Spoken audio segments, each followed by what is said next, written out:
The Magicka Nightblade is still up there as one of the strongest and most popular classes on the Elder Scrolls Online, both for newer and more experienced players alike.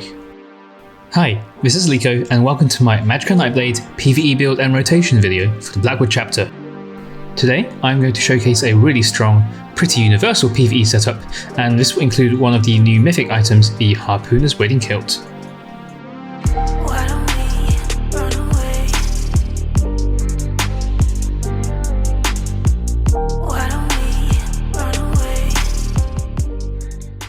Quickly, to start with, we can see that on the 21 million dummy, 105k was achieved with the Kilt and with an Inferno Staff from the front bar. These builds are a baseline which can be and should be adjusted to your needs. I'll suggest a few different gear and weapon combinations along the way to help you make that decision. I'll also briefly talk about the skills they use, how they fit in, and I'll also whiz through the combat metrics report as well after showing the Parse and blue champion point Slottables, so do stick around if you can. Huge thanks to Saligia for providing the Parse. Please do consider subscribing to both of us if you haven't already. Do check out Saligia's channel for even more on the Magicka Nightblade for Blackwood, including a glimpse of how it performs with Dual Wield weapons instead of Inferno stuff front bar as you do here. A link to that video will be made available in the description below if and when it's ready. If I've helped you in any way, do consider becoming a patron, which helps me to keep this channel as well as Liko.gg running smoothly. Alright, so firstly, let's very quickly go through the fundamentals of race, Mundus stone, food, and attribute choices. Choice of race. The three outstanding races are Khajiit, Altmer, and Dunmer. To get the best results, go with any of the three. Other races will not be quite as good, but none worse than 5% behind. Choice of Mundus stone. In most cases, you'll probably want to pick the Thief Mundus stone. The number of critical damage sources has increased, so you'll want to make the most of that. If you are frequently using the Acuity set in your fights, then you could consider the Shadow instead, but otherwise, to keep things simple, go with the Thief Mundus stone. Choice of food. There are three different things to look for in food that is good to use in PvE, with a trade-off between benefits in max HP, max Magicka, and Magicka recovery. The Artaeum Pickled Fish Bowl was the definitive go-to for a max HP, max Magicka setup, but its stats have been reduced to more or less equal to a blue food equivalent, such as Mistral Banana Bunny Hash, as you can see. Pick this food if you want survivability and damage, though it does not give any Magicka recovery bonuses. On the other end of the spectrum, the Ghastly Eyeball food is the one which gives max Magicka and Magicka recovery, but no HP bonuses. This is the go-to when you practice on a target dummy, as the sustain is quite necessary, but also a good choice when you don't necessarily need the extra HP. The Clockwork Citrus Fillet is the middle ground, giving a little bit of everything. Placement of attribute points. Generally, you should go ahead and put 64 points into Magicka here. If you feel like you need a little bit more HP here and there, you can always add a few points into HP. You can also use different food choices previously mentioned, as it's generally more convenient to do so. Moving on. For gear, let's talk about firstly what we are using for this pass in the video, and afterwards I'll list some potential alternatives that you can use yourself in different situations such as 12-person trials and 4-man dungeons. The first item is the Harpooner's Wading Kilt, which is the new Mythic item. The conditions should be pretty easy to keep up in most circumstances. There's a good amount of crit damage and crit chance to be gained from this. 5 pieces of Mother Sorrow. This is a really good staple set which provides plenty of valuable crit chance stats. 1 piece Slime Crawl is the best 1-piece monster set in the game by a small margin, and this also provides crit chance. 5 pieces of Sororia, including the Inferno Staff, is also used here. It's loaded with stats, and if you manage to stand in the ring reasonably consistently, it will give you a really good spell damage bonus as well. Consider Dual Wield weapons here for slightly more damage, though you'll have to stay in melee range of course to be effective. On the back bar for your weapon, you'll choose the Maelstrom Arena Inferno Staff. As always, this buffs are light attacks when the Wall of Elements is down.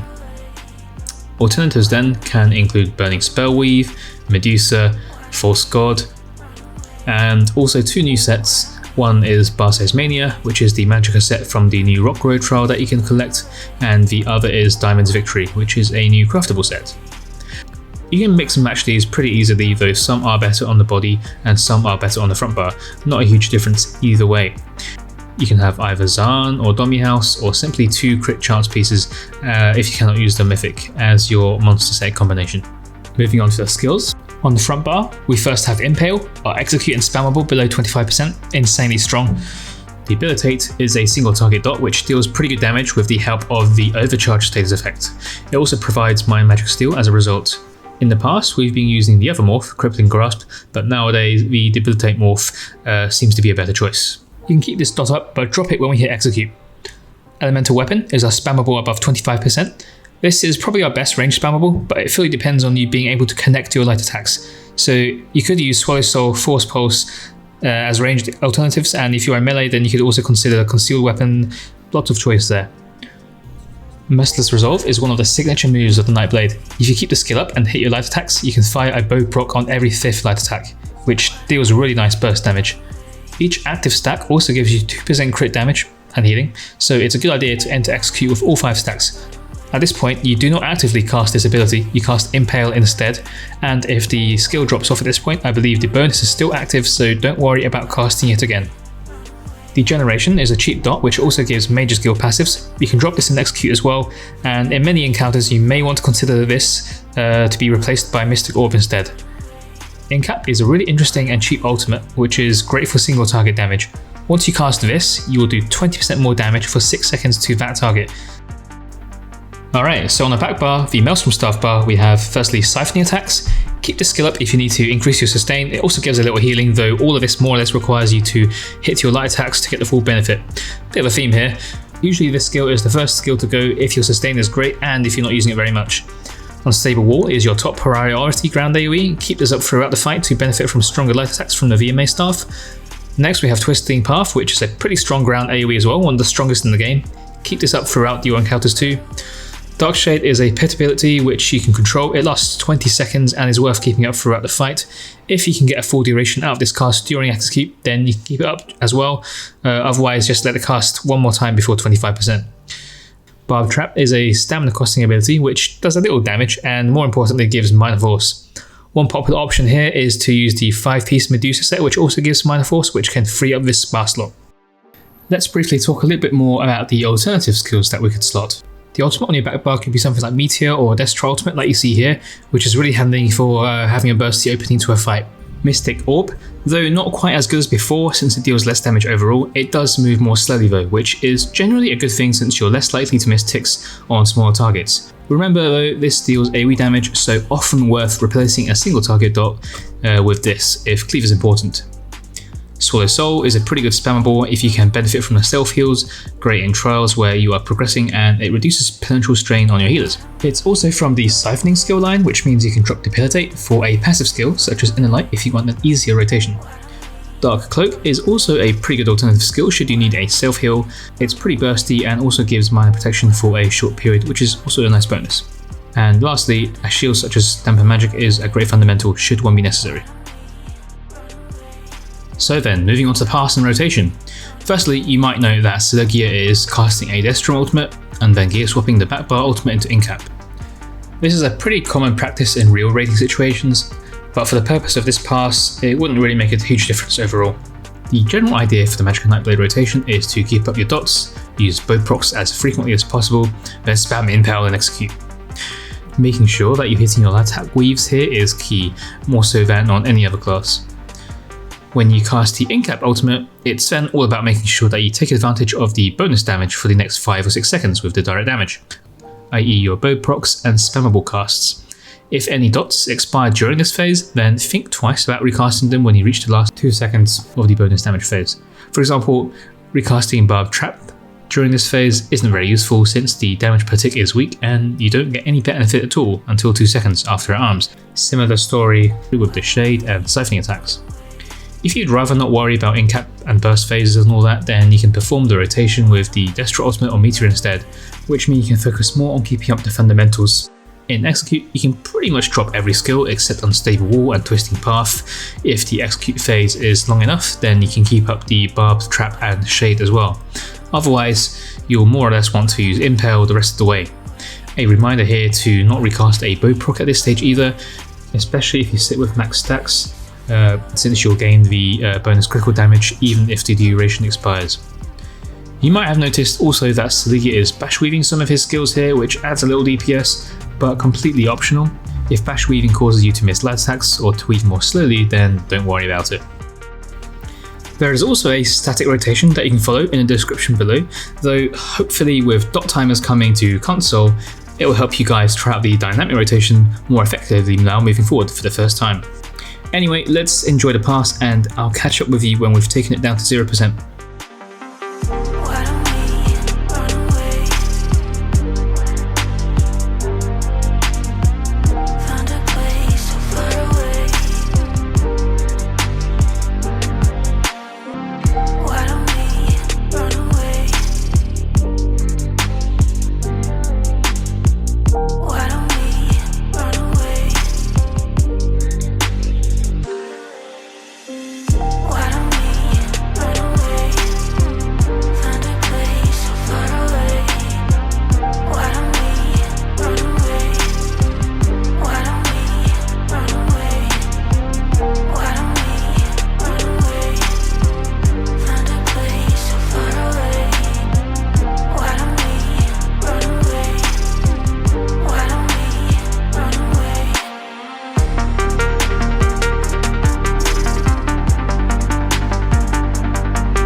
Alright, looking at the pass then, we can see that the usual culprits are at the top: light attacks, impale, assassin's will, and our spammable elemental weapon.